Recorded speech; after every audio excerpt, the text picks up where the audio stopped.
Di sini, di sini laki-laki itu dikuburkan, mati.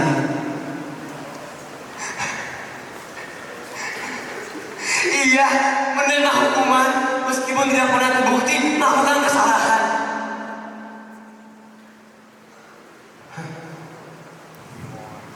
Ketidakadilan ia terima dengan teriakan, "Bapak, ampunilah mereka, karena mereka tidak tahu apa yang telah mereka perbuat."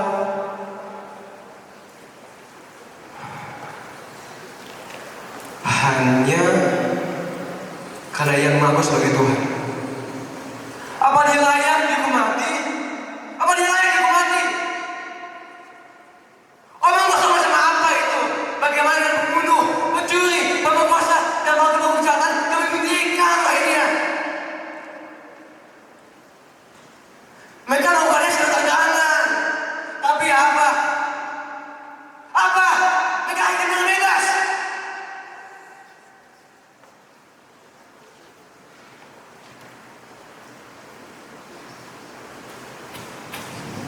Ya,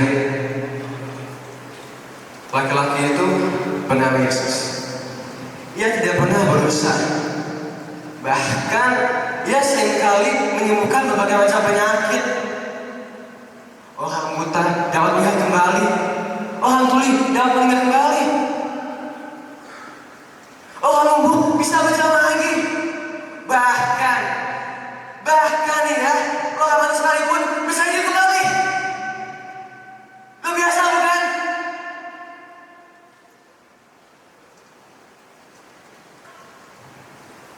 Dan ketika malam itu kalian mencoba berangkat. Tiba-tiba salah satu dari muridnya mencoba menusuk pedangnya ke telingaku. Sakit sekali. Laki-laki itu langsung mengambil dan dia menjatuh di tanah, menempelkannya kembali.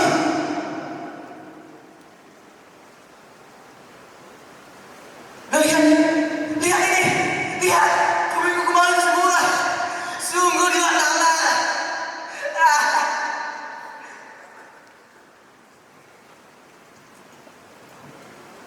Kemudian ia dibawa ke pembantaian. Iya, pembantaian. Ia ditarik, ditendang, ia didorong, memikul saya sendiri dengan tubuh yang terluka berjalan ke bukit Golgota.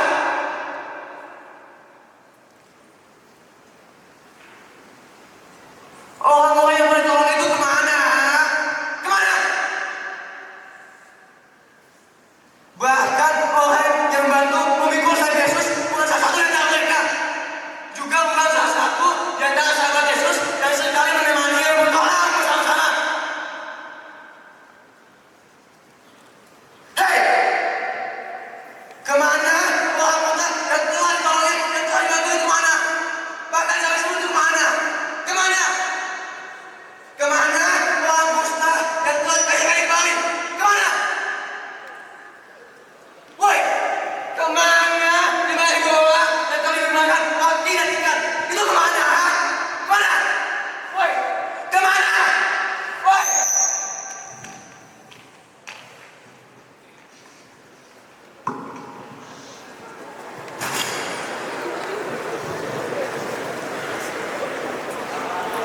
Hidup gue itu kayak peribahasa. Hidup sedang, mati tak mau. Bertahun-tahun gue tinggal di dalam sana. Iya, di dalam kuburan yang gelap tanpa kebahagiaan itu. Gue selalu bekerja keras. Gue belajar, dan belajar. Sampai bahkan gara-gara belajar gue kehilangan teman. Gue juga kehilangan kenangan-kenangan yang kalau teman-teman gue bilang sih memorable moments gitu deh. Apaan? Memorable moments? Gue sekolah supaya gue pintar lah. Buat apa bikin kenangan? Gak guna. Ya sebenarnya karena gue sadar juga sih, gue bukan orang yang pintar. Gue gak bisa ngandelin siapapun. Saat teman-teman gue, mereka bisa nongkrong, mereka bisa mabar, gue juga pengen. Gue iri kadang. Kerjaan gue hanya duduk manis di kamar, buat belajar, dan belajar. Apa gunanya coba? Ketika teman-teman gue bisa ngandelin si anak pintar, gue ngandelin siapa? Gue gak bisa ngandelin siapa-siapa sekarang. Si anak pintar itu ngebantu mereka semua. Kalau mereka gak ngerti PR, ya tinggal nyontek. Kalau mereka gak ngerti ulangan, ya nyontek si anak pintar lah. Sedangkan gue harus les sampai malam. Kadang rasanya kepala gue semuanya penuh. Gue belajar sampai kadang gue rasanya pengen gila.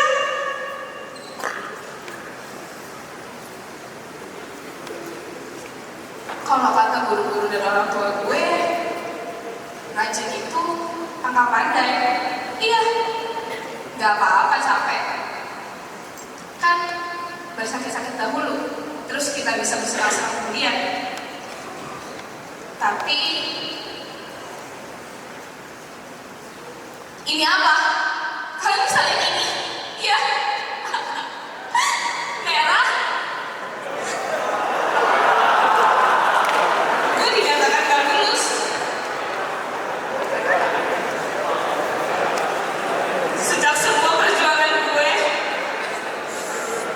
semua yang udah gue kemarin, gue gak bisa segera mama. Gue gak bisa menangani mama gue. Mama sama papa jadi sering berantem gara-gara gue. Gue gak berguna. Gue cuma bisa bikin mama sama papa gue marah. Gue gak ada gunanya di sini. Gue gak ada gunanya.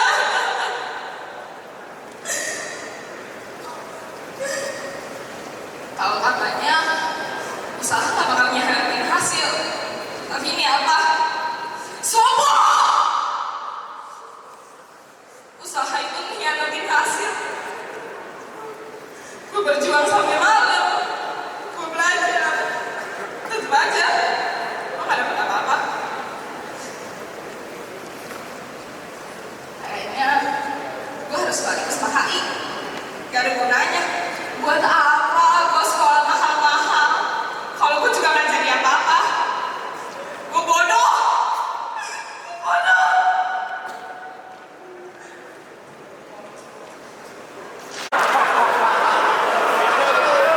Tubuh terbuka, Yesus telah bangkit. Benar, dia telah bangkit kembali. Ini adalah hari kemenangan dan kebangkitannya.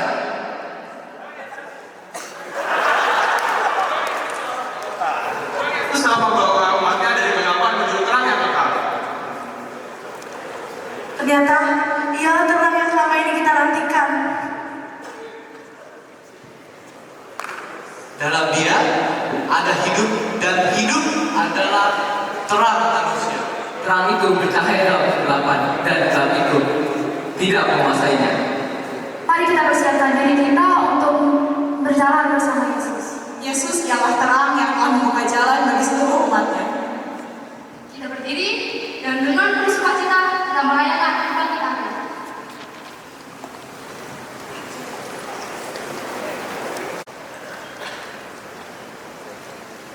Hidup berumah tangga merenggut seluruh kebebasan. Suami minta aku untuk berhenti bekerja demi full ngurusin. Saat anak kami, Angeli, yang gagal masuk PTN, terus kata dia itu semua salah gue. Padahal gue yang ngurusin. Dia cuma ngasih duit. Dia pikir duit aja cukup. Lu pikir anak lu tuh makan duit. Gue yang ke pasar, gue belanja, gue ngasih makan.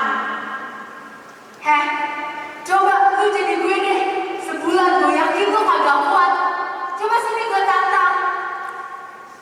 Dari kecil ya, Angel itu semua gue yang ngurusin. Ganti popoknya, masak, gue kasih makan.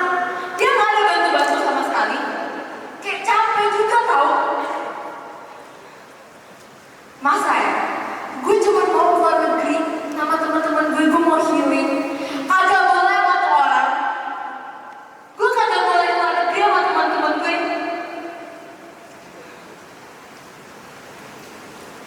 Aku tuh cuma perempuan. Aku cuma pengen kayak ibu-ibu sosialita lain yang bisa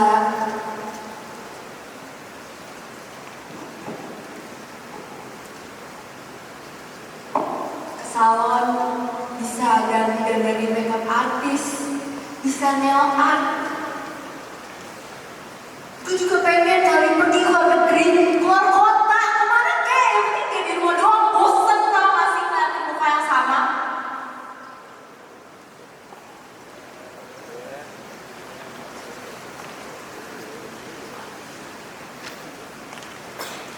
Untung gue punya tabungan dari uang jajan bulanan gue. Kalau jajan sih kayaknya cukup deh buat gue pergi sama teman-teman keluar negeri. Gue pergi deh. Siap-siap dulu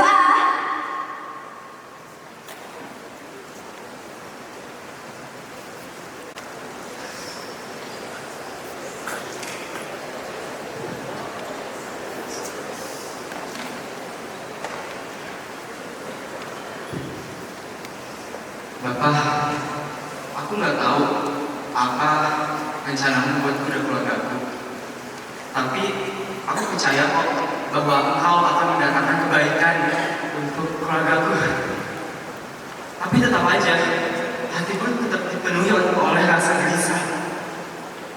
Tapi kemudian aku melihat wanita yang engkau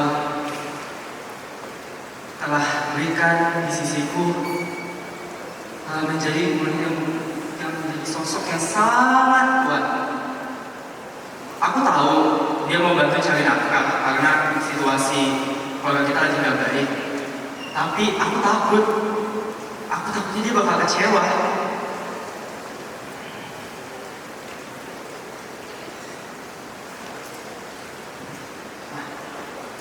Untungnya nih, kan istri aku mau jalan-jalan, aku udah sediain lumayan lah buat dana dia jalan-jalan.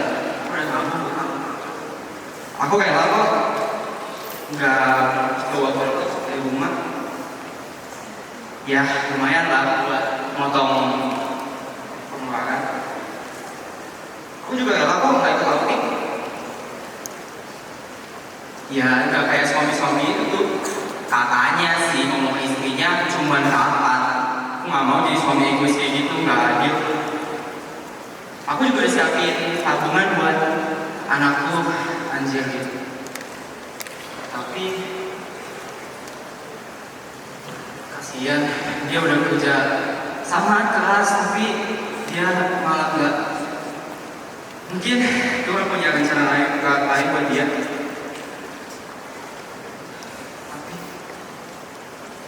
Sebenarnya aku nggak maksa buat dia masuk PTN, cuma masalah situasi keluarga kita lagi nggak baik-baik aja.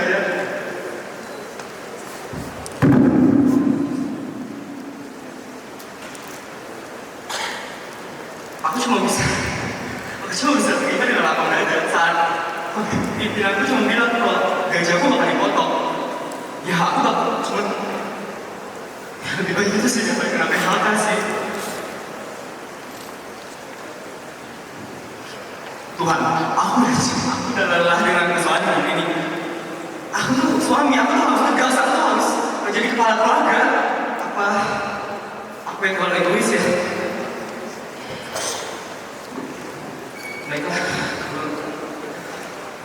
daripada pusing-pusing, mending aku kasih uang ini buat istriku jalan-jalan aja.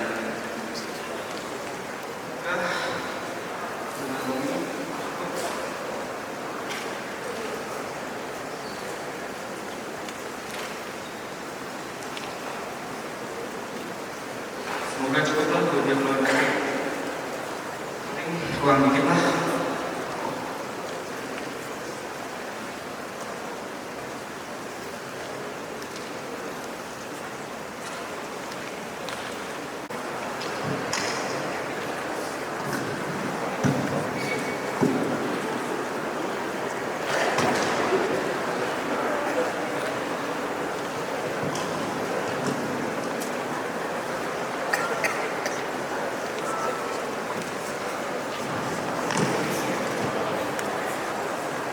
Surprise! Ngapain? Ini ada jalan-jalan. Ya, kalau teman-teman nih, uangnya bagi mesti tapi harus cukup. Apaan sih, Pak? Padahal aku tadi di jalan-jalan. Aku jadinya sama temen-temen aku makan aja di Gembel. Emang Bapak, aku minta maaf ya. Mungkin emang bukan rezeki aku SNBT. Mungkin aku dikasih kayak gini supaya aku rajin gara-gara UTBK-nya. Ya udah nggak apa-apa. Mungkin Tuhan punya jalan lain buat kamu. Ya, kasih ya Pak.